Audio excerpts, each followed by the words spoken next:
Awa tozali na commune ya Limete, précisément 12e rue. Bipai wapi camion bozomona liboso esalaki accident na yango ezalaki cause na mutuka ya ben. Mutuka ya oyo ya ben bozomona ezalaki na vitesse makasi a traiter ezalaki même bande na mutuka oyo. Na vitesse ya ben azalaki na yango pine moko elongwaki na mutuka ya ben eke kobeta mbu na mutuka oyo bozomona. Mutuka oyo eke inde tina bordure ebetani pe chauffeur akufi sur place. Botala makila ndenge tangaki lokola mai epesaki vraiment mawa pe pasi na motema komonaka ba dégâts ya boye. Selon les informations, batu bazalaki misatu, chauffeur na batu mibale. Chauffeur akufaki sur place, ba vitre ya liboso ekotaki ye na mongongo. Deux personnes batikali baza blessé na hôpital. Botala vola ya chauffeur ndenge komaki ebongo kita vandelaki eke se retrouver libanda yango to mituni ebongo ye moto akozala ndenge nini. Ba dégâts ya boye vraiment esalaka pasi komona ba événement ya boye. Kongo mboka makambu tolanda na bilili.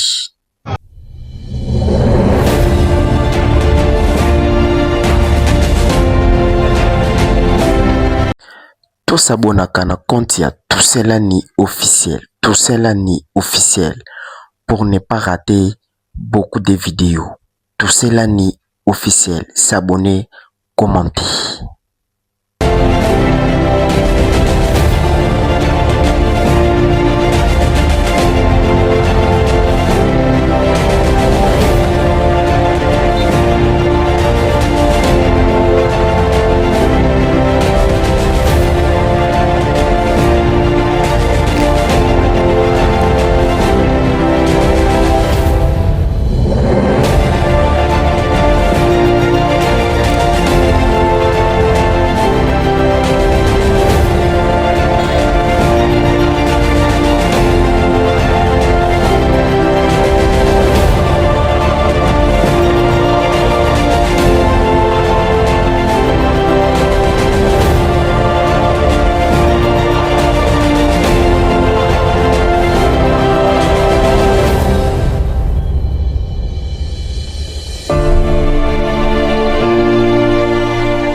mawa ya komona ba dégâts ya boye esalama.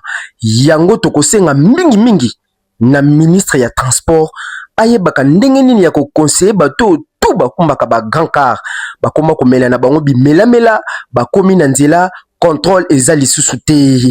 Yango tosengi na ministre ya transport talela biso likambo yo peuple aleli Congo mboka makambo.